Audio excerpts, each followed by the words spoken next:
You're listening to the Worldwide Sports Radio Network.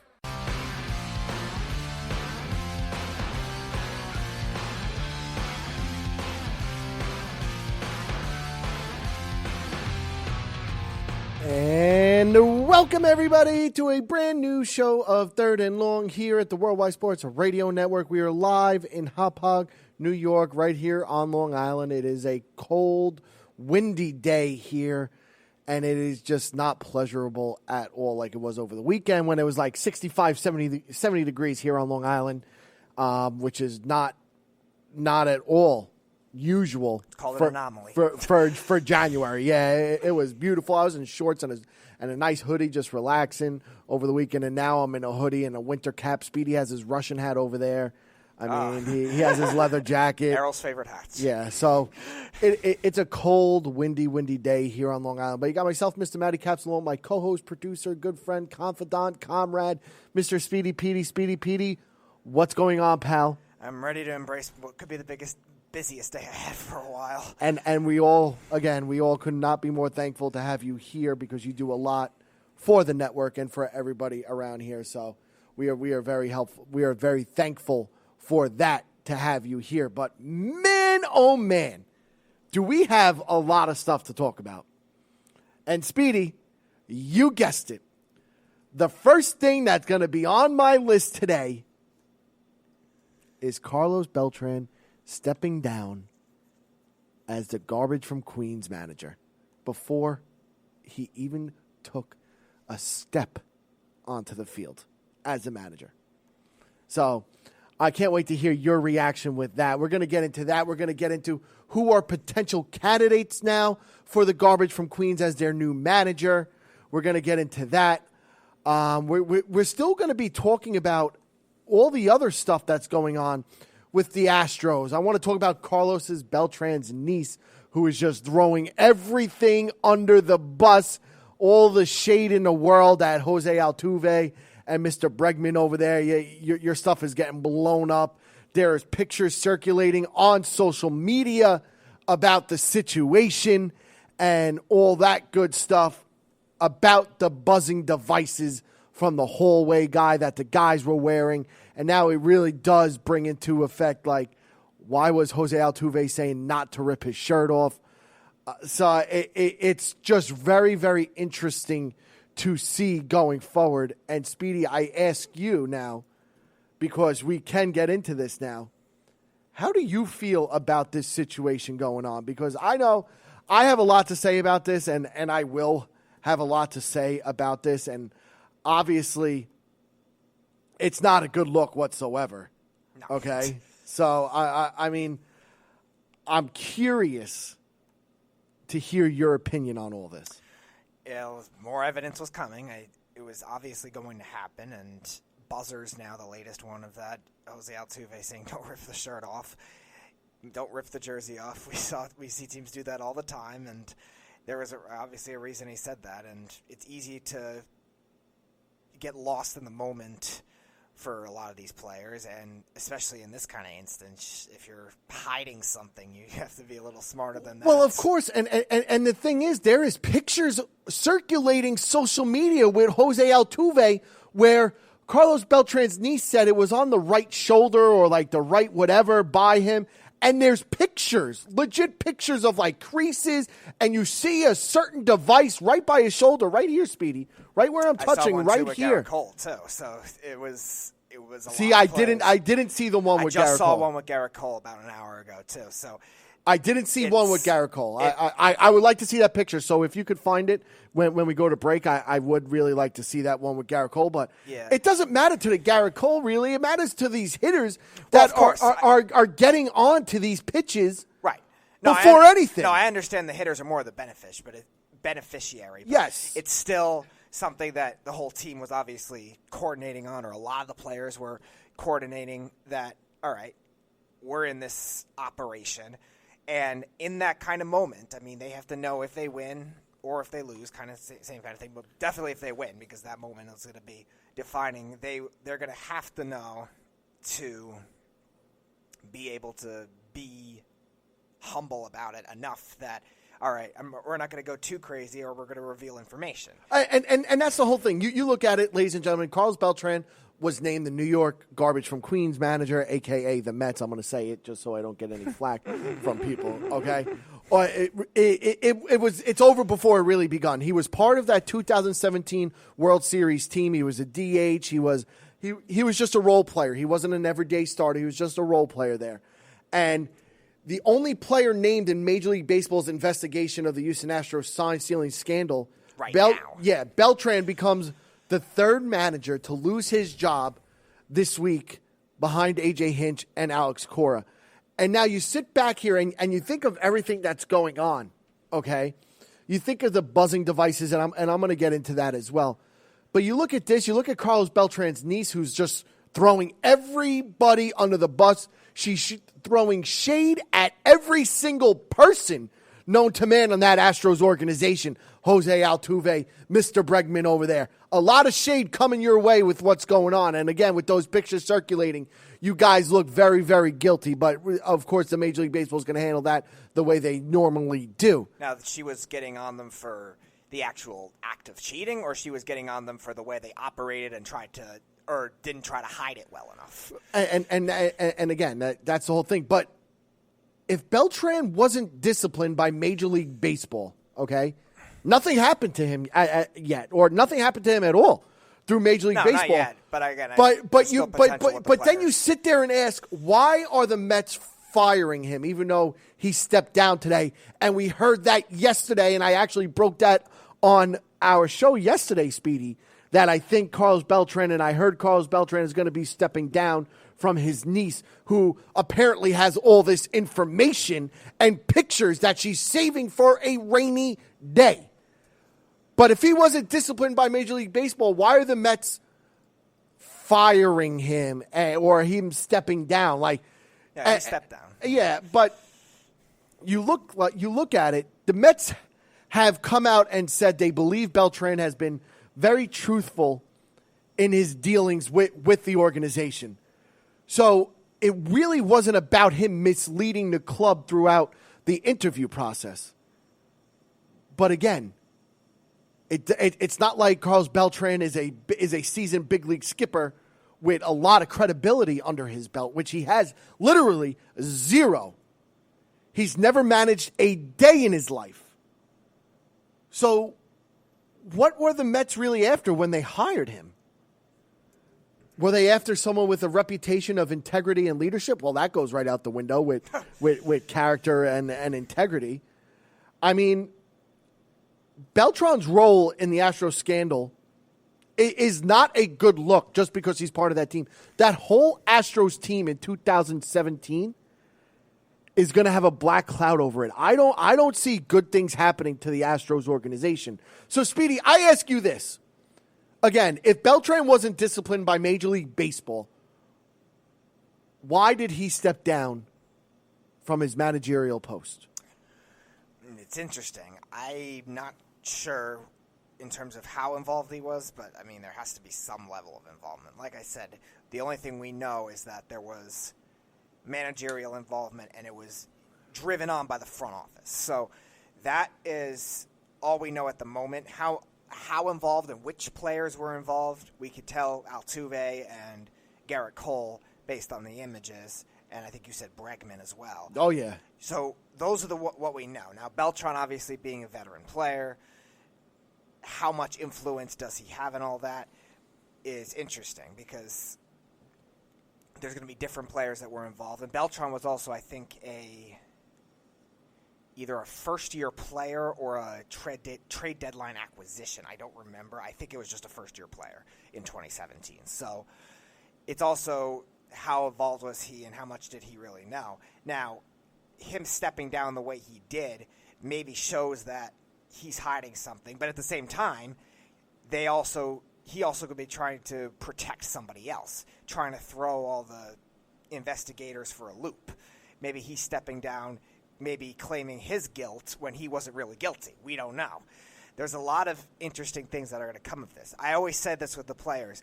Everyone was saying that they should have suspended players right away, which obviously I think is possible. But I think the actual investigators, the detectives, criminal minds, whatever, are still trying to figure out which players were directly involved. And I think from that standpoint, he could be trying to throw them for a loop by doing this too. So it'll definitely be interesting in which direction they go. But, I mean, it's obvious that there were definitely some players involved no matter what.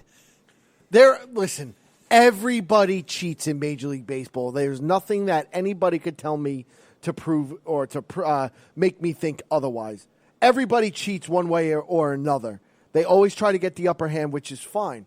But you sit here and think as a manager with integrity and whatnot, this is just not a good look for Major League Baseball. Mr. Manfred over there is going to have to do something to really make himself asserting the power that he has. He's either he's going to have to ban someone for a very, very long time. Wouldn't you agree with that, Speedy? That he's going to have to assert his power and do something drastic so this stuff doesn't happen again? Even though more than likely, obviously it's been going on for a while, but more than likely it could very well happen again. It will happen at some point. I don't know when, just because I think there's still more evidence. And also they're now tying in with the Red Sox thing, too. How much evidence will they have against what they have in the replay room?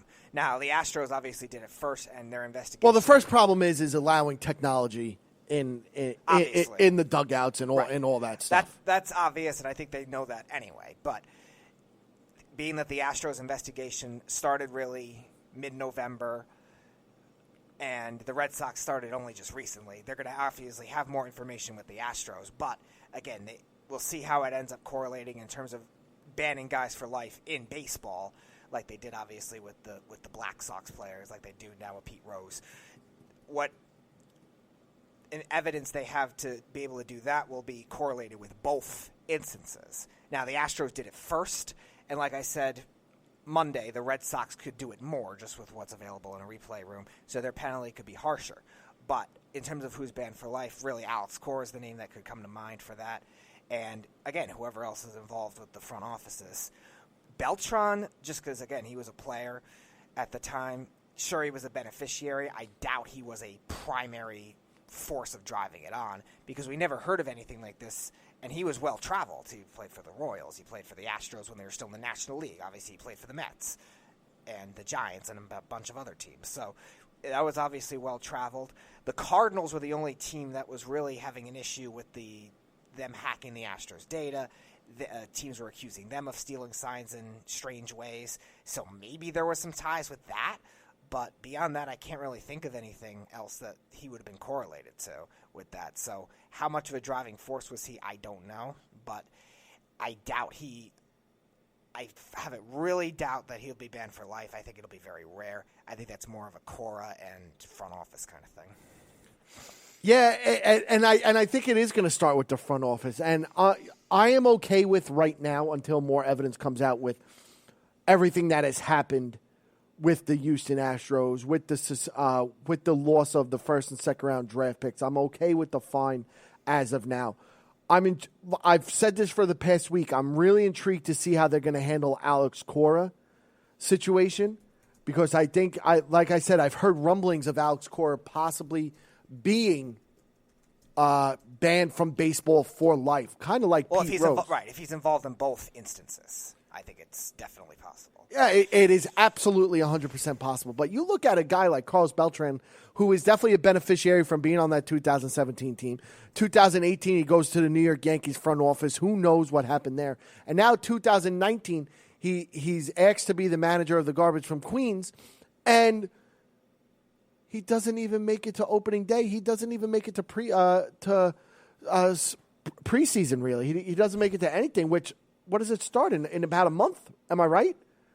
Depends on what team. First spring training games are in a month. I think some pitchers and catchers report in about a month. No, pitchers and catchers report in about February 11th. They report February 11th? Yep.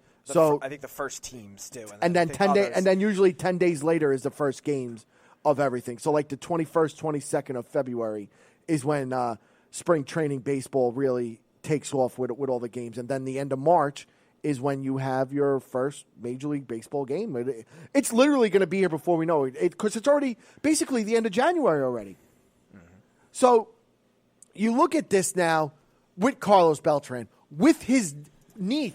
niece and what she is saying about the situation. She's throwing shade at everybody. And to be honest with you, if you haven't seen her tweets all over social media, they are by far the funniest thing, watching her just throw every single person under the bus. And it's absolutely fantastic. And while Speedy was talking, I was bringing up more stuff, and I was looking at certain things and certain pictures and everything. They are very, very, very funny pictures going forward. Of course, this is going to be memed forever now. Yeah, no, it is absolutely going to be memed forever, and it's fantastic. And now that there was a tweet out that Carlos Beltran's niece said, just make sure they check Gleyber Torres next year, left leg. Shh emoji. Yankees use 2 video guys, hide 1 in bullpen with live feed. So everyone's so convinced the Yankees are the ones cheating, too. Huh. This is a conspiracy theory. I know. With that. But again, Beltran was well-traveled, and the only hint of anything that I remember, I don't know if he even was playing on the Cardinals then, but the only hint I remember of anything like that was the Cardinals in the early part of last decade, in I think 2011, 2012, and they were hacking the Astros data, and they were also involved in some stealing signs accusations. Whether how true they were in terms of their being natural or technology or not, I don't remember, but it was a pre-replay era, too, because replay was first in baseball in 2014. Yeah, and I just saw a video now of when Altuve hit that home run against Chapman, and he's coming to the plate and stuff, and you see him basically saying, don't rip my jersey, keep it on me, and stuff like that. Like, it's just very, very fishy to see all this taking part right now. Right. So now I ask you, Speedy, we step away and we go with, where do the Mets go from here? Because luckily for Brodie Van Wagenen and the Wilpons, who are still owners of the team, they've gone through the interview process this winter, which wasn't the case for the Astros or the Red Sox, okay? And this team should be able to move fast to fill the void. Joe Girardi and Derek Shelton are off the market, being hired by Philly and Pittsburgh, respectively. But there's other managerial candidates out there, like Eduardo Perez and Nationals coach Tim Bogar, who are still available to them. I mean, there's also veteran skippers, and if I'm the Mets, and I'm going to use the Mets, okay, I'm not going to say garbage from Queens this time. If I'm the Mets, I'm looking at the veteran guys: Buck Showalter, Dusty Baker, John Gibbons. But listen, John Gibbons, which are all guys that are rumored to be running for the Astros job. I mean, even the Mets coach. Astros want Dusty Baker. He's a terrible playoff manager. Even the Mets coach Louis Rojas is being considered. No, I'm just saying. But there's other things to consider. While it's always tempting to paint this as an LOL Mets story, because that's really what it is when it comes to is them. it really, though? How much of that is affected with them, though? Because Beltran was the manager before this came out, so they didn't really know anything unless there was some behind-the-scenes stuff, which is always possible. But Beltran was hired, I think, November 3rd or something like that, and the Astros allegations of cheating came out, I think, the next week or 2 weeks later. So it was, I don't know how correlated that really was and how much you can really knock the Mets really for that, just with them not having all of this knowledge. I know that it's coming out later and he was asked about it, but how much of it was that influential in the decision, though? Because obviously he can say things, and him being a journeyman player, a veteran player, very smart player, they're going to trust him. Now, again, the Mets, in terms of making decisions, how much can you trust them? I don't know. But I don't know if you can really knock it as quote-unquote typical Mets. Well, they are. I say it's typical Mets because I think they're garbage from Queens. So that's not going to change my opinion or my my voice or anything about them. But Speedy, now that they're now that they're looking for a new hire for their organization, a new manager that could really step in and possibly take this team to the next level. Even though next year I still think you guys play in the hardest division in baseball in that NL East, because I still think this year the Braves, Phillies, and Nationals are still better than your garbage from Queens fans. But now I ask you, Speedy, I can name 3 managers off the top of my head who I would want as, and I could give you explanations why, as manager of the garbage from Queens. I'm going to let you go first.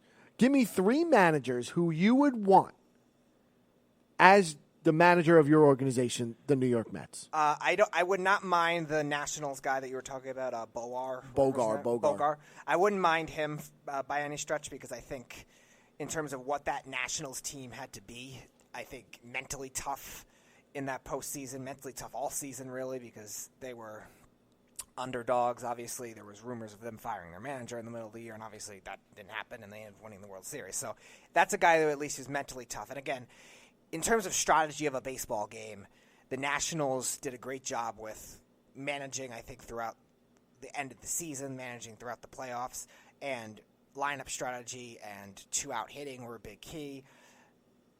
And he got to learn from Martinez, who was doing all of that. And I think he could definitely embrace that well. So I think he's one that I would want. If you want an experienced guy, Buck Showalter would probably be the only one I would consider. I don't want Dusty Baker, because I don't think he's a good manager in late game and postseason. If they do it, somehow make it, I don't want him. Buck Showalter, no, he was managing with the Yankees before Torrey got there, obviously, and he didn't win with them, but he did a good job with them. He did a good job with the Orioles for a while, for a team that had barely any pitching on those playoff teams. They had a nice bullpen, but they had barely any starting pitching. He did a nice job getting them far in the playoffs. They contended with the Yankees in 2012 as a wild card. They went to the ALCS in 2014, so he did a nice job with them. And Texas, kind of the same thing. He did a good job building that team before Ron Washington was hired as the manager, and he went to back-to-back World Series, lost both of them, but still, for a team that never made it before, that is an impressive feat. So if you're going experienced guy, that's what I would want. Eduardo Perez is interesting. I think he's a smart baseball mind. How much of that will translate to managing, and how much does he know the players is another question too, because he does interviews obviously with ESPN, but how much does he actually connect with the players too, being an older guy? When the Yankees hired Aaron Boone, I know you don't like him, but he was at least younger, where he knew some of the players that were playing. Eduardo Perez played a lot earlier than that, so it's definitely interesting. But I think him broadcasting, like I was saying with Aaron Boone, could help in terms of benefiting from the analytics side of things and just modern baseball. So he'd probably be a third guy. I'm not crazy about him, but again, at this point, you're really limited in terms of who you got left. I'm going to give you 3 managers that I think, and one of them is, I'm going to say 4, and one of them is, I'm going to say 3. First one I'm going to go with, ladies and gentlemen, why not Mike Piazza? He has no Major League Baseball experience. Okay. All right. But again, Carlos Beltran did not have any experience before he was given this gig. Mike Piazza is a Hall of Fame catcher who spent his best years with the organization. He would be a welcoming sight that a fan base of the garbage from Queens could cling upon. Oh, absolutely. With his dramatic return to Queens. And yeah, this might be a bit of an outside shot, but Piazza would get this fan base pumped up for the future. Well, I know he's coaching the Italian baseball team in the World Baseball Classic either this year or next year. Yeah, in 2021, the World Baseball Classic. Yeah, I'm trying to remember, because I know it's every 4 years. I was trying to remember exactly which years they were, but I know he's coaching that, so he definitely But why not? help from that. I wouldn't mind that. I just never heard his name in any rumors. No, but that's what I'm saying. Like, I'm just throwing out names. Like, this is a guy who had his best years as a Met. He's a Hall of Famer. He went into going in, whatever. He's in the Hall of Fame as a Met and whatnot. You look at this guy, I think this guy would be the perfect addition. If you're going to go with a guy with no experience like you were about to go with Carlos Beltran, why not go with a guy like Mike Piazza, who the Mets fandoms, the fans, they love him. They love everything about Mike Piazza. Am I right, Speedy? You love him. Of course. You love the guy. I heard you sleep with you sleep with a blow up doll of Mike Piazza every single night. That's what I heard. No, I never had a doll. No, he was easily the best offensive player in their team history. Really. Yeah. My next guy who I like for them. How about Hensley Mullins from the San Francisco Giants? He's Bruce Bochy's right-hand man that dominated for the first half of the decade. He was named bench coach of the Mets under Carlos Beltran when he was there. And obviously now that Beltran has gotten the axe, he should be a very prime candidate to replace him. Here's the issue I have with that, though. I know, obviously. And this is a guy who was this close of being a New York Yankees manager. Boone barely beat this guy out for the Yankees job, and the Washington Nationals gave him real consideration before hiring Dave Martinez. Mullins has more than paid his dues in the Major League Baseball, and he should finally get a crack at the elusive job of a manager. Now, here's the thing with that, and this is why I'm not as crazy about him. He comes from an organization that, one, is very kind of higher market. They go out and pay players, and they spend money. But at the same time, they're also, when they were winning, they were also kind of a scrappy team. They weren't a big home run team. They weren't a big, all right, we're going to have this super potent offense. They had potent pitching, Lincecum, Kane, obviously Bumgarner, but they were more of a scrappy offense. And I don't know if that can necessarily transfer over to every team. And the Giants, again, when they won the World Series, they were a lot of the times underdogs. In 2010, they had to come back from being fourth place at the All-Star break, and I think they were 12 and a half games back or something like that to win the division. The Padres were winning the division. The Dodgers were winning the division most of those years, and the Padres had to go through a significant collapse for them to even get there. 2012, they were a very low-level division winner. I think they won 89 games. And 2014, obviously, they were a wild card. So, again, I don't know if that kind of team thing can necessarily translate mindset-wise over to another team like the Mets, who, one, are not really a scrappy team. They have young star power and pitching, which, again, the Giants had pitching, too. It's kind of similar. But that's one thing. And the other thing, too, is just because that team was older, that team was more old school, how adjusted will he be with the analytics now? Because in this analytic prominent era, the Giants really only made the playoffs twice. They won the 2014 World Series, but I don't think they were really driven by analytics. Maybe it helped for some players, some of their late season acquisitions, but I don't think they were driven by analytics as much as other champions. And 2016, they made the postseason too, and maybe that they could say more, but in terms of the signings, in terms of the performances, it was really a lot of the same players. So I don't know how adjusted he would be to the modern game either. I think he would fit in just fine. And you want to know my last one? Buck Showalter. He may be too old school in his thinking, and he obviously hasn't won anything in a long time being the Baltimore Orioles manager and whatnot. But Terry Collins wasn't exactly winning the pennant every year anyway when the Mets hired him. He brought them to a World Series. Buck Showalter is 63 years old, so he's right in the prime time of his managerial career. And this disastrous end to his tenure at Baltimore should give the Mets a big a pause for thought, because he's a steady hand that can help steer the Mets, and I said Mets, Speedy, I know, out of crisis and back towards respectability. So if I had the choices, if it's me, Buck Showalter is number one, Mike Piazza is number two, and Mr. Hensley Mullins is number three, if you want me to be honest with you. I just feel that those are the three best guys that could possibly take this organization out from the dark hole that it's in right now. And yes, I say dark hole because you guys are in a dark hole. You know what I think they're going to do, too? And I don't know if I'm going to like it, because he is not a product, but he is part of a really just good team and well-run team and deep team.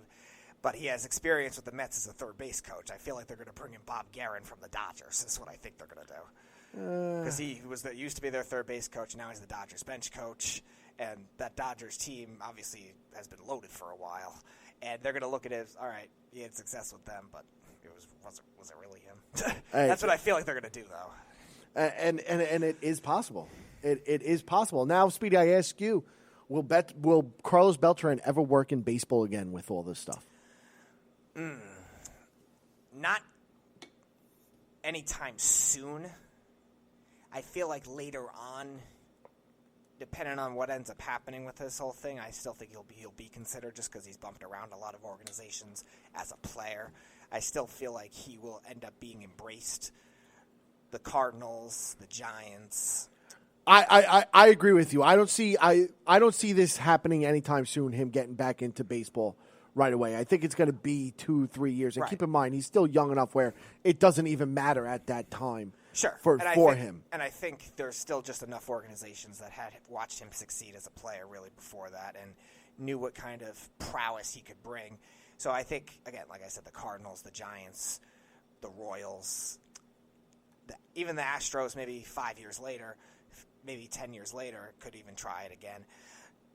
I still think there's going to be a spot for him at some point, whether it's a manager, whether it's front office position, I don't know. But I still think it'll happen. I don't think it'll happen within the next 5 years, though. Yeah, no, I mean, listen, it's an open-ended question. Do I think he will be in Major League Baseball again? Yes. Do I think he'll get a managerial position? Not anytime soon, but he could be like an executive role or a developmental role soon, which is highly possible. But I don't see him being a manager of a Major League team anytime soon. And my next question, Speedy, and my last one, how much impact do you think this has on his legacy and his Hall of Fame chances? Not much. I don't think it'll be that much in terms of what it already could have been, because I think he's a Hall of Famer, but he's still not. Well, yeah, his resume is strong enough to merit a selection to Cooperstown. We know that. But in terms of how many times it'll take him to get in, it was already going to be something that was going to be longer weighted anyway, just because, one, the baseball writers are particularly tough, and two, he was a great player, but he wasn't generationally but that's the thing. Do his numbers? Can his numbers get him into Cooperstown? Absolutely, but it's not a slam dunk, and that's the problem that we have, because this is certainly not going to help Beltran and the voters that were on the fence about him going forward. That's where I disagree, just because I think Beltran's career could still be evaluated in terms of a span of 2003 to 14 when he left the Cardinals. I still think he could be evaluated before that as this is a Hall of Fame career. Even when he was with the Giants, he was still a very dominant player. I think he had 2 very good seasons with the Cardinals. So I still think he could evaluate for that. Again, unless he was one of the primary people driving that sign-stealing scandal on. If evidence comes out that it was his idea, whether it was his influence, maybe he was connected to the center field camera guy, I don't know. Unless he was that, I can't see that booting him out of the Hall of Fame at all. Might it take him 2 extra years to get in? Sure. Maybe. But I think that was already kind of a struggle to get in because, like I said, he was a great player, but again, he wasn't this generationally talented player either.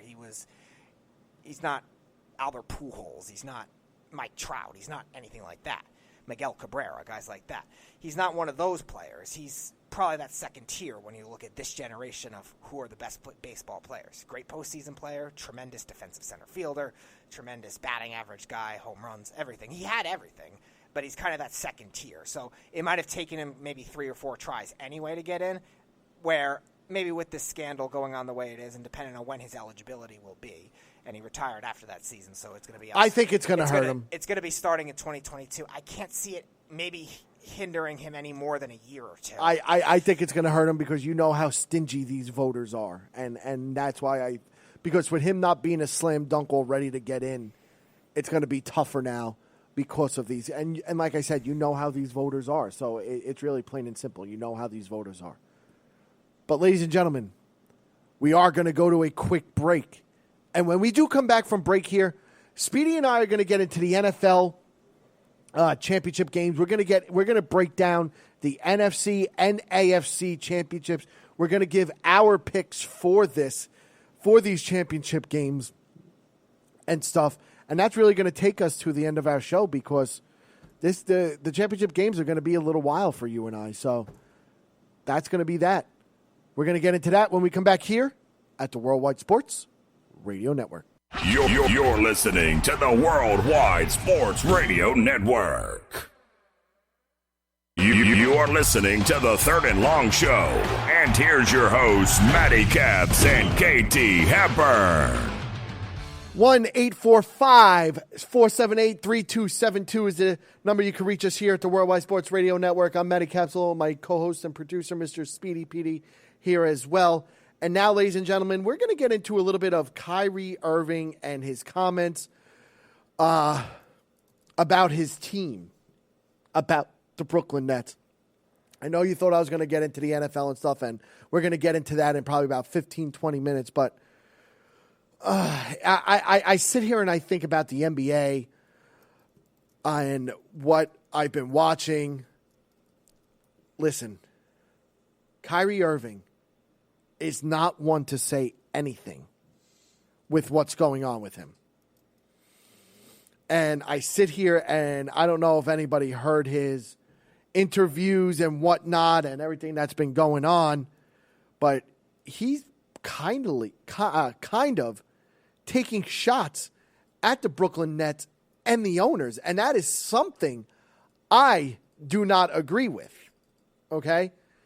Kyrie Irving has come out and said that there is a glaring transparency that after the loss to the 76ers, that it's glaring that there's work to be done in the offseason for the Brooklyn Nets to get to the next level. Is this guy serious with what he said?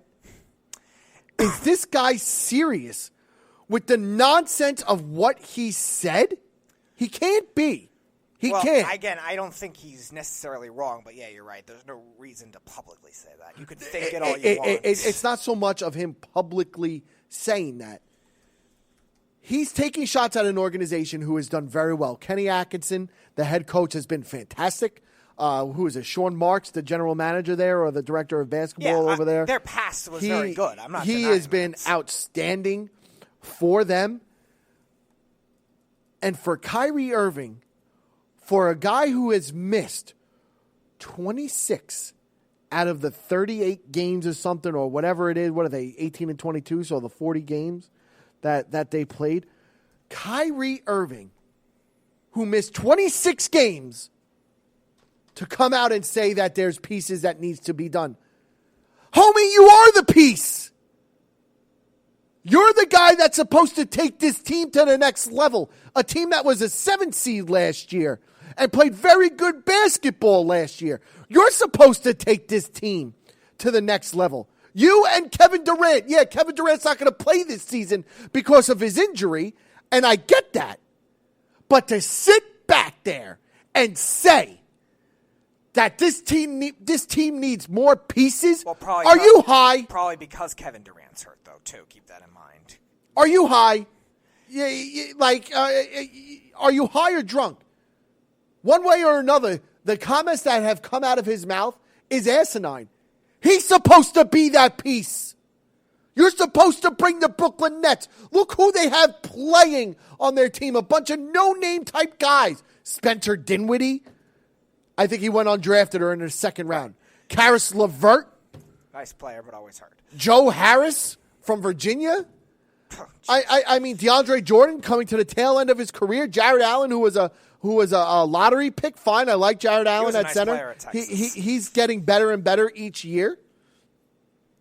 But for Kyrie Irving to sit back there and say this team, it's glaring that they need help.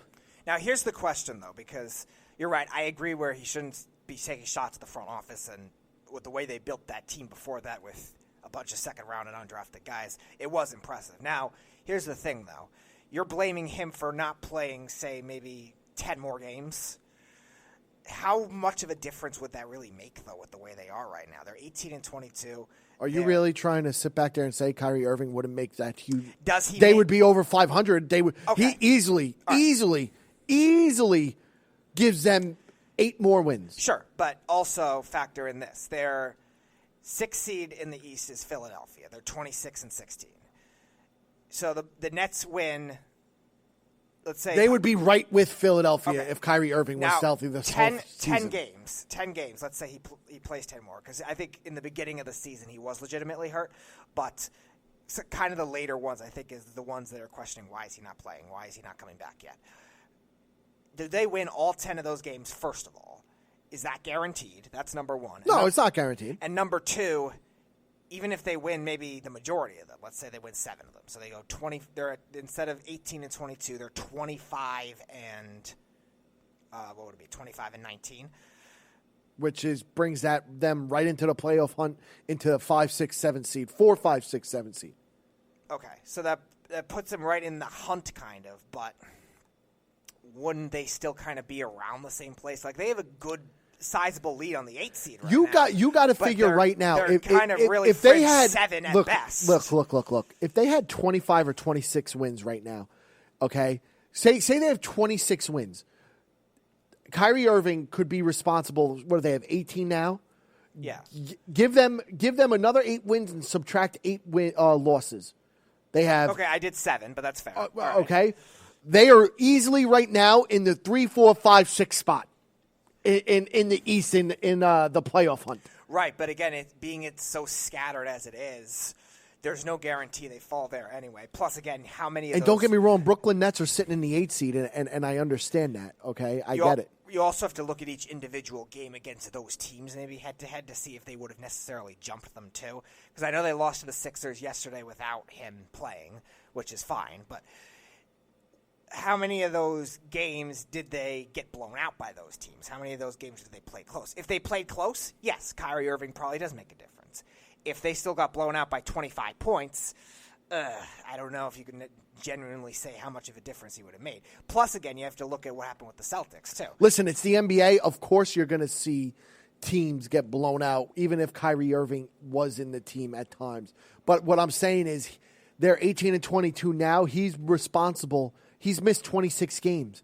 You figure out of the 26 games he's missed, he easily could make up for 8 or 9 of those with wins. Possibly. It just depends on circumstance. And like I said, I'm still going to give it the majority because he is a very good player. Because he's that good is what I'm getting at. But again, you don't know how much of those head-to-head matchups they can make up.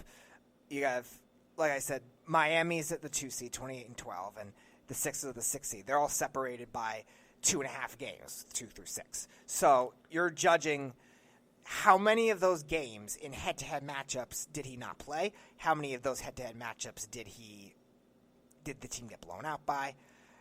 Where he would have made that much of a difference, I don't know. And then the other factor is, and I know Jeff brought this up in the playoffs when we were talking NBA playoffs back when we were still in the other station. Maybe you see the Celtics playing better without him. You're seeing the Celtics 2 years ago play better without him. Maybe the Nets are that same way. Maybe we just don't know it. Maybe the Nets last year were just a well-oiled machine that maybe somebody like him threw off. I don't know. Who says the Nets aren't that team either? Because NBA is very weird. I'm not saying I'm blaming Kyrie Irving, but the NBA is very weird with chemistry, with fit, with guys having to play with other players. Who says the Nets are not one of those teams and maybe aren't built to be this powerhouse yet, maybe until they get Durant, or maybe just not at all? Well, again, maybe, of course they're not built to be an absolute powerhouse until Kevin Durant is healthy. And again, coming back from an Achilles injury, and again, he's not that explosive type guy. He's more of a finesse guy. Kevin Durant's a shooter. He creates, okay? So I think he's going to come back to almost 100%. I'm just throwing it out there. They're not built to be a powerhouse team until Kevin Durant comes back. But for a guy like Kyrie Irving, who's supposed to be that guy to take them to the next level, he shouldn't be saying those nonsense words, saying it's transparent, right, publicly speaking, we agree and it's glaring that it's needed.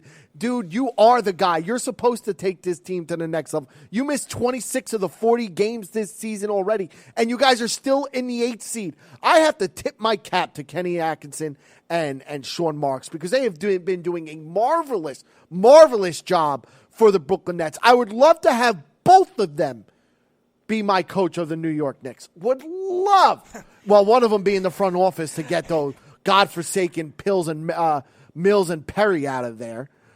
Put Sean Marks there, please. Or give me the guy from the Toronto Raptors, Masai Ujiri. Yeah, Masai Ujiri or whatever. But I would die for Kenny Atkinson to be our coach of the New York Knicks. With what he's done with very little is nothing short of remarkable. Do you still think they should be below 500 though? I mean, because he had this team last year without Kyrie Irving. Okay, and you brought that up. You look at the other teams that they had with guys who have missed games. Spencer Dinwiddie has missed games. Karis LeVert has missed games. But Karis LeVert's missed games before, and they've overcome at times. Yes, but again, he's a big part of this, is what I'm getting at. No, he's a nice player. I'm just saying the Nets have figured out a way to play without him in the past and play well without him because he's been hurt so much. Like Spencer Dinwiddie missed 10 games already this season. Right. I understand that. Spencer Dinwiddie... And keep in mind, this guy's averaging 22.1 points a game. Again, Spencer Dinwiddie is a nice player, too. What I'm saying is the Nets are a system that works and has adjusted well to work without those guys in the past, especially LeVert, who's been an injury-prone player his whole career. Who's only played the last 6 games, so he's missed 34 games. Right. But think about Kenny Atkinson. It's not like he's a new coach. Kenny Atkinson's been there for 5 years now. And with LeVert, I think he was the 2016 draft. LeVert, pretty much every season, has been hurt so far in the NBA. So Kenny Atkinson has had plenty of time. This is only his second season. LeVert? Yeah. No, it's not. Karis LeVert? I'm looking at it right now. Oh, I'm sorry. It's his third season. Third full season or about? Third season, yes. Because I thought he was the 2016 draft. Okay. All right, so I guess he was 17. All right. But still, Kenny Atkinson's had enough time to figure out how these guys mesh without him. Who's taking over that role? No, he was in 2016. This is his 4th season right now. That's what I thought.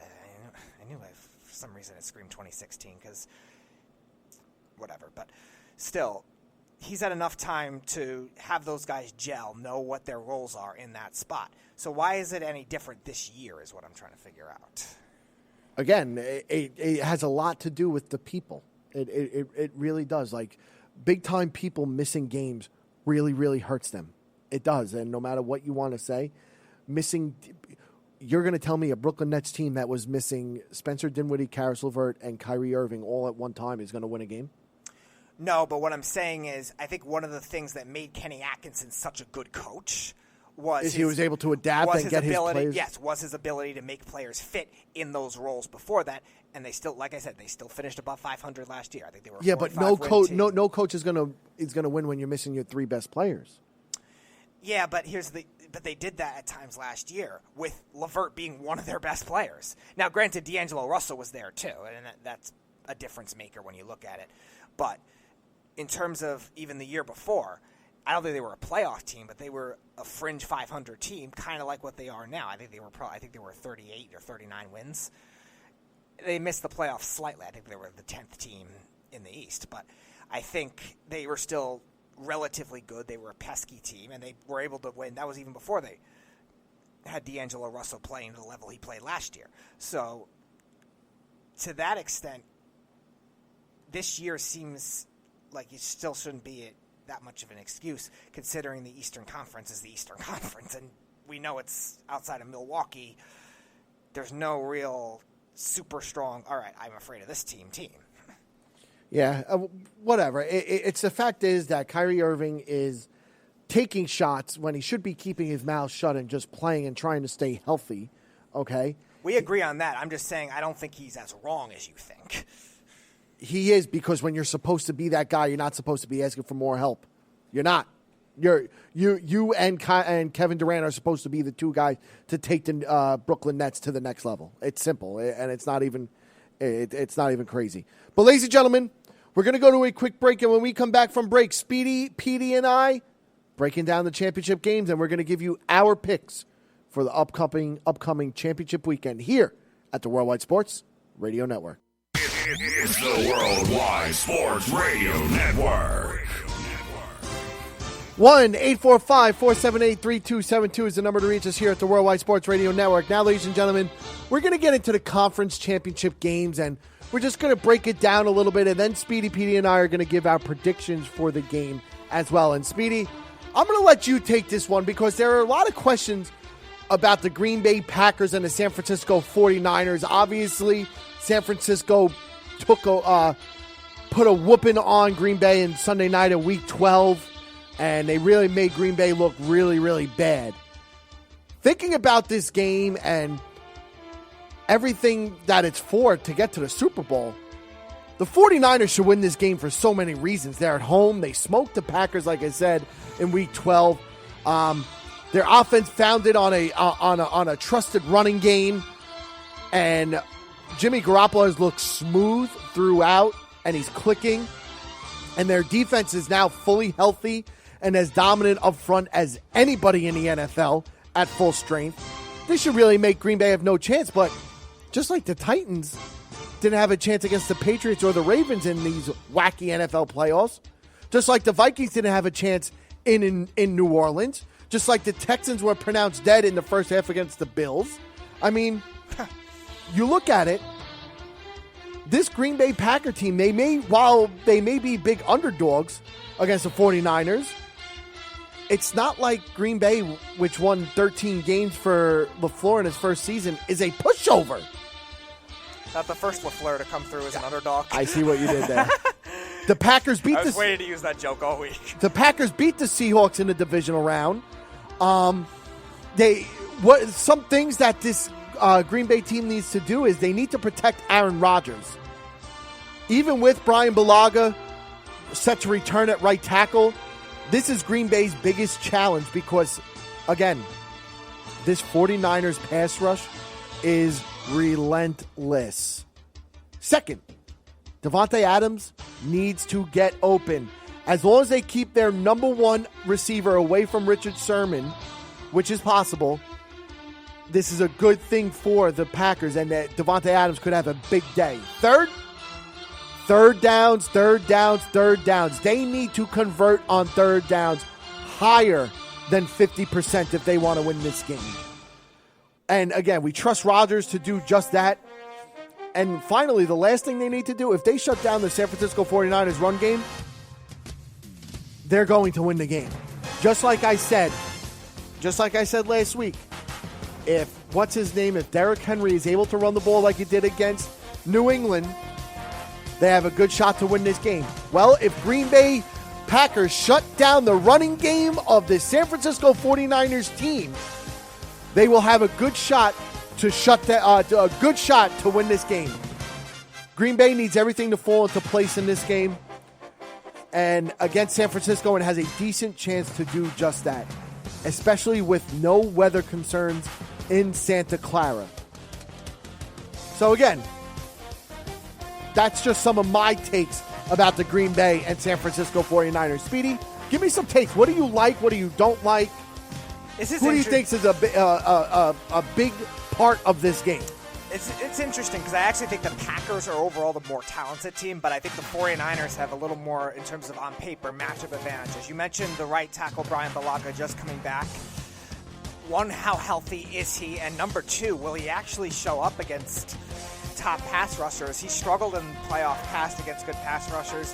We saw Atlanta in the NFC Championship game against Vic Beasley when Vic Beasley was the sacks leader in the NFL. He was giving Bulaga fits. Arizona, with their blitz packages, was giving him fits. And Seattle, we talk about them all the time with their playoff history against Green Bay. Michael Bennett, Cliff Averill, guys like that gave Bulaga fits, and a lot of that has to do with him being hurt a lot of the time. So will he be able to play well against Eric Armstead or Dee Ford, whoever's lined up on that side? Because Nick Bosa is usually on the right. So let me ask you this. Can Jimmy Garoppolo win the 49ers a playoff game if they need him to? Do you think he can do it on the biggest stage right now? I don't know if he'll be the primary guy. I think it'll really be a combination of certain things. I think this will be kind of a team effort for the 49ers. I think Garoppolo can play well, though, because it is Speedy, you and I both know when it comes down to it, a quarterback is going to have to make a big play to win the big game one way or another. Sure, but I also think the Packers' secondary being very young could hurt them, too, when it comes to an inexperience. So I think that could cancel out in a sense. This is a very different secondary than what they had in 2016 and 2014 and those kinds of years. Josh Jackson and Jair Alexander and Adrian Amos. Who have both been great, to be honest with you. They've been great all season. Adrian Amos is his first year with Green Bay. He's never played an NFC Championship game. It's not Ha-Ha Clinton-Dix anymore. It's not Morgan Burnett. It's not that secondary anymore that was playing well for them and was shutting down good receivers throughout playoffs. It's a different secondary. So I think the Garoppolo and those receivers and that secondary kind of cancel out. I look at, like I said, the right tackle matchup, and I also look at the interior matchup for the Packers offensive line as being a big key. Elgin Jenkins is a rookie who's played very well. Can he step up against these Niners potent inside pass rushers too? DeForest Buckner, Armstead if they move him inside. Even guys like Sheldon Day have played very well inside for the Niners. So that'll make a difference. And also A-gap blitzes. The Niners like to do that a lot too. So that's number one. You mentioned the run game. I think you're going to see more inside runners make a difference in this game. It was Tevin Coleman who went off on the Vikings. I think you'll see more Matt Breida and even guys like Jeff Wilson playing well against the Packers. The Packers are not strong inside on defense. Kenny Clark's a good nose tackle, but their ends are not very good. And Blake Martinez is playing hurt too and is more of an outside run stopper than an inside run stopper. I think the Niners have to use that to their advantage. And number 3, George Kittle. That's, I think, the biggest mismatch of all. Spotty safeties, iffy middle linebackers. These corners are smaller. Can they guard anyone like Kittle? But again, how healthy is he too? Because he's been dealing with ankle injuries too. So I think those are 3 big mismatches the Niners have. In terms of the Packers, Devontae Adams being one. I think he's the best player of either of their 2 receivers and corners. I think Richard Sherman's done a great job, but I still think Adams at this point in his career is a more skilled player. Just keep in mind about Jimmy Garoppolo is that he didn't play a very good game in his first career playoff start. And don't get me wrong, he didn't need to against the Minnesota Vikings, but he didn't play very well in that game. Keep that in mind. Okay. Again, I just think the inexperience will kind of cancel out with those two things. So I think that's really a matchup that I think is kind of even anyway. Now, going back to what I was saying with the Packers, I think the size of their receivers, their number 2 receivers, their slot guys, against the smaller Niners secondary after Sherman, because you have to expect Sherman to shadow Adams most of the game anyway. That's going to be an interesting matchup I think Green Bay could take advantage of. And usually, like I say, one of those guys step up. Who will it be is the other question. But again, can they get those guys open, and can those guys get open? And that'll be on Matt LaFleur and Aaron Rodgers trusting them to be able to make a difference. So that's the biggest mismatch I think the Packers have. And also, again, their outside rush, too, is very fast against an older Joe Staley, who's still very good, an older Joe Staley. And Mike McGlinchey is very good. But those guys both at double-digit sacks. Can they force pressure on Jimmy Garoppolo, too? And also their A-gap blitzes, can they force that quick game offense to not be as big of a factor? Because those Niners receivers were making some tough catches in that game, too, in addition to their speed. But that had a lot to do with Jimmy Garoppolo not making very good throws. So, that again, that's why I'm saying all eyes are going to be on Jimmy G to have a better game. Because I'm going to tell you this right now. You may say it's going to be a collective team thing. If Jimmy G has the same game he played against Aaron Rodgers, if he plays the same way he did against the Minnesota Vikings against Aaron Rodgers, Green Bay Packers are going to win because they have the better quarterback. Right, but Green Bay also has a weaker defense, too. Minnesota's a better defense. So okay, fair. I think Garoppolo, you're right, visually might not look as good, but I think in terms of what he has to do, I think it'll be easier for him to play against that level of a defense that doesn't have as much in the secondary as Minnesota. Their linebackers are not even close to Minnesota's. And I think that was where it was impressive what the receivers did, especially because the Vikings linebackers and safeties are much better, and they were hitting them hard. They're smaller receivers. Them making catches in traffic like they did was very impressive. Is that duplicatable game to game is what I'm worried about more with that. But I think the matchup is easier. You're right, the quarterback is obviously Green Bay, but Jimmy Garoppolo doesn't single-handedly face Aaron Rodgers. He faces the Packers defense. Yeah, it's going to be interesting to see. So, Speedy, give me your prediction of this NFC Championship. Like I said, I just think the Niners have a little more matchup advantages in this game. This is not going to be a blowout by any stretch. For everyone's thinking, oh, the 49ers wiped the floor with the Packers in the regular season. That doesn't matter because LaFleur's going to make adjustments. Mike Pettine's going to make adjustments. This game will be closer. I just think the Niners have just a little too much matchup advantages in this game. And I really do think, Kyle Shanahan did a nice job of making sure that George Kittle, when the 49ers were up pretty big, I think it was 24-10 at one point in the second half, they made sure they were only using George Kittle in a blocking role to make sure that he was prepared for this kind of game, not as much wear and tear on the ankle. And I think that's actually underrated. I think he goes off in this game. And like I said before, I think Matt Breida is going to be the Niners running back that has a big game in this one against an inside game that isn't an issue. I just don't like a lot of the defensive matchups for Green Bay. It doesn't really favor this kind of team. They don't really have a lot of big corners. They don't, large, good coverage linebackers that I think could really hit these receivers hard. I just don't see it on this team. I just don't see there's enough matchup advantages, and the Niners just run the ball so well where I think it's going to really be a time of possession kind of thing. Now, Aaron Rodgers, I think, will play well. I think he'll have a 300-yard, maybe 3-touchdown performance, and I think Devontae Adams does play well too, but I don't think Robert Saleh is going to let Matt LaFleur move him around like he did against Seattle. He was using him in the slot. He was using him on the left and right and getting him off of Shaquille Griffin a lot of the time. Ken Norton Jr. is not a good defensive coordinator.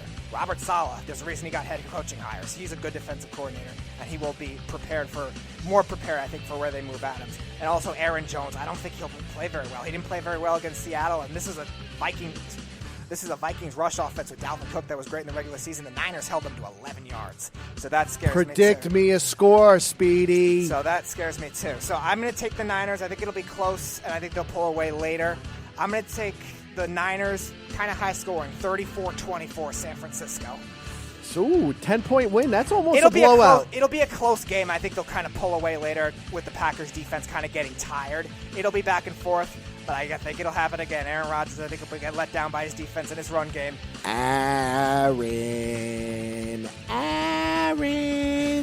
Aaron Rodgers is going to win this football game by himself. He's going to show why he's one of the greatest quarterbacks of all time, and he's going to prove it this weekend with his number one superstar in Devontae Adams. And I'm going to tell you this, if Aaron Rodgers has 280 or more passing yards, they're winning this football game, and they're winning it pretty easily because Aaron Rodgers is going to need to do just that to win the game.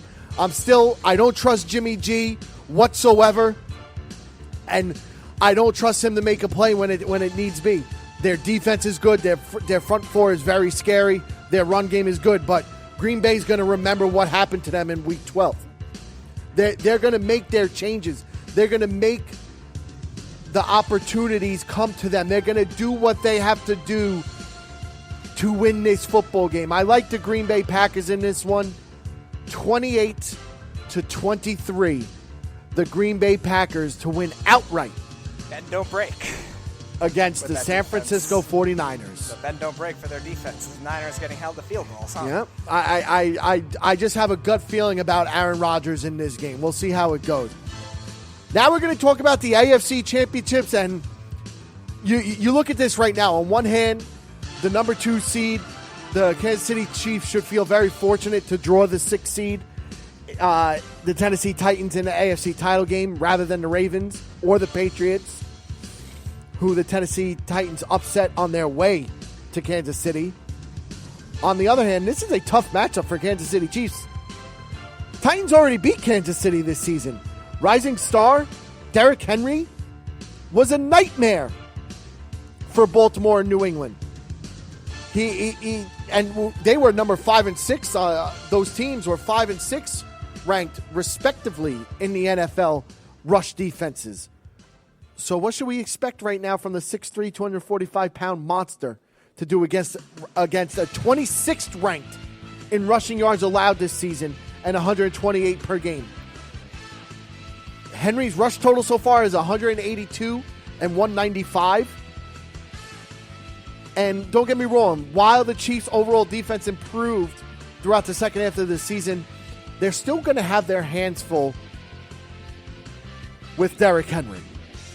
So again, you look at this game right now, the Chiefs are going to have their hands full with him. They need to get revenge on what happened to them when they played Tennessee Titans in Week 10. Okay? They got outrushed 225-97 in that upset. Tennessee's defense is respectable as well. It's not a juggernaut, but it's respectable. Okay? They took advantage of the Patriots offense, which was limping in. And they certainly shut down everybody's favorite quarterback ever, who I can't stand, Lamar Jackson. But again, this is Patrick Mahomes. He's a different kind of challenge for this Tennessee Titans team with his arm. And based on what he did against the Houston Texans, he's going to pick up yardage with his legs as well. He and the Chiefs, they've been on a roll since November. And they've been on a seven-game win streak. So I look at it like this. Is this the finally the year for Andy Reid to get the big win? And yes, I do think it's going to be Andy Reid's year to get the big win. Speedy, take over. All right, well, you mentioned the run defense already. I think that's really the obvious thing that's going to stand out. I think the Chiefs really know that this is a big mismatch for them, especially if Chris Jones does not play. He still hasn't practiced all week. I don't know if that's more of a preservation thing or if that actually means he's going to be out. That's definitely concerning because their DT depth after that is not very good. Reggie Ragland's a good middle linebacker, but he can only do so much. Their other linebackers are nothing special. So that's going to be very hard as it is. I also look at it for the Chiefs' offense. How is their interior offensive line going to hold up against the defensive line inside for Tennessee? Jarrell Casey and Jeffrey Simmons both played very well against the Ravens, too. And that, I think, was a very underrated aspect of why they were able to beat the Ravens as well. If those guys could get inside prowess like they did, that's going to be very tough for them too, because Damian Williams has also been a big part for the Chiefs of the end of the season and for that comeback against the Texans. Will he be able to run inside if those guys play well is another question. So those linemen will have to play better. And also we look at the receivers, because the receivers for the Titans and the corners for the Chiefs. Do you trust Ryan Tannehill too is the question. Somewhat. Again, it's kind of in between. It's kind of like what I was saying with Garoppolo. I think he'll play well enough. I don't think it's really, he hasn't obviously wowed anybody because he hasn't thrown for 100 yards yet. But he also hasn't made mistakes either. He's only threw one interception against the Patriots, and that was it. He hasn't made mistakes. He's made tough throws at times. So it's like, all right, I'm kind of in between. But when I look at the receivers, I look at for the Titans, they've overperformed at times. Corners for the Chiefs, they've played well all season, which a lot of people didn't expect. Top 10 pass defense, and that's why I think their overall defense was higher, yet their run defense was terrible. That's why. So will that make a difference? And also, how well will the Titans be able to stop Travis Kelce? Because that's, I think, the biggest mismatch for them. They've had trouble against tight ends all season, and Travis Kelce was phenomenal against Houston. But again, Mike Vrabel's a much better game planner, and Dean Pease is a better defensive coordinator than anything Houston had. So I look at that as saying, all right, they'll be a little more prepared too. But again, with no Jayon Brown probably, and smaller linebackers, smaller safeties, will they be able to do that? That's the biggest mismatch the Chiefs have. And then the Chiefs receivers versus the Titans corners will be another interesting matchup. There's a lot of speed between the two of them, and that'll be interesting. Tyreek Hill, Logan Ryan, and Adoree Jackson, and Sammy Watkins. He's going to be an interesting one too, because he's the one kind of exception to the rule to this offense, is Sammy Watkins. So if he plays well, that could definitely create some mismatches as well. So those are the key ones. I think it's very even throughout the board, and then Derrick Henry and Travis Kelce are really the two big mismatches for both of those teams. So, who wins? Who wins? I am taking the Tennessee Titans. I am. I'm going to ride them out one more week, at least one more week. Because here's the one thing that I think will make a difference. Obviously, the run game, we said, is already going to make a difference. But run game obviously creates time of possession. Also, Mike Vrabel comes from the Patriots. The Patriots, when their defense isn't overly talented, what do they do? Not that the Titans' defense is overly talented. They're very talented. But what do they do? Bend, don't break. I think you're going to see that a lot. They're going to give up big plays at times, but they're not going to let Mahomes do those play extensions in the end zone like we saw. They're not going to give him those fades like we saw against the Texans.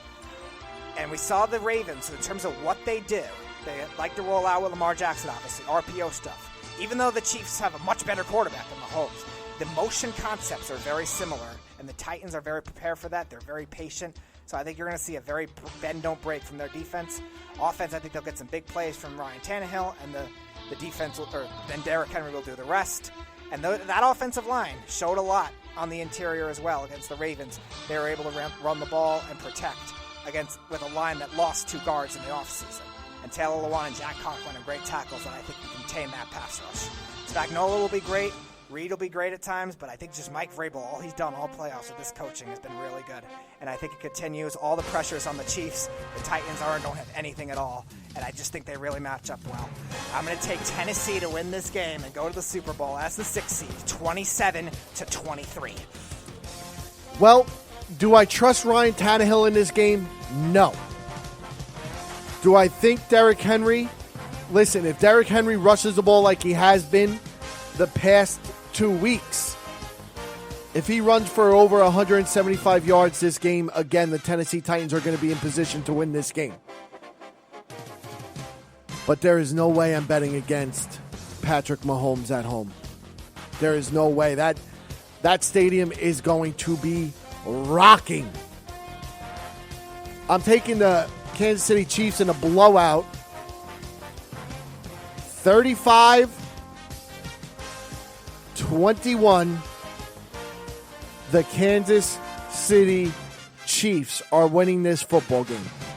Wow, we disagree on both. Yeah, Kansas City Chiefs are winning this football game. Packers versus Chiefs in the Super Bowl will be a great game to see two future Hall of Famers in Aaron Rodgers and Patrick Mahomes go at each other. The State Farm Bowl. Yeah, literally the State Farm Bowl. That's what everybody wants. That's what America wants. So that's what I firmly believe is going to happen. So that they'll investigate State Farm. How much did you pay the NFL to rig this? That's exactly what it's going to go like. But again, if that Super Bowl happens, the first commercial has to be the agent guy. It has to. Finally, waking up and or having a long nightmare or something like that. That has to be the first commercial if that's the Super Bowl. So, again, that's what I think will happen. I just think the Kansas City Chiefs offense is going to be too much for them, and I just think they're, from top to bottom, talent-wise, they are just the better team going forward. Travis Kelce, I'm expecting a big game. Tyreek Hill, I'm expecting a big game. So that's that. 35-20. Kansas City Chiefs are winning this game pretty easily. Well, ladies and gentlemen, that's it for our show here at the Worldwide Sports Radio Network. I hope everybody enjoyed the show. We will be back on Monday at 4 p.m. Make sure you tune into the games. I know I'll be texting Speedy over the weekend, probably cursing or doing something, being all pissed off about the games like we normally text each other. And Speedy and I just text each other about breaking news all the time. And Speedy takes about an hour and a half to respond to me. Who knows what he's doing, but he usually takes a long time to respond back to me when I text him. But again, that's it for our show here at the Worldwide Sports Radio Network. This is Third and Long. I'm Matty Caps. That's Speedy Petey. We will see you on Monday. It's the Worldwide Sports Radio Network.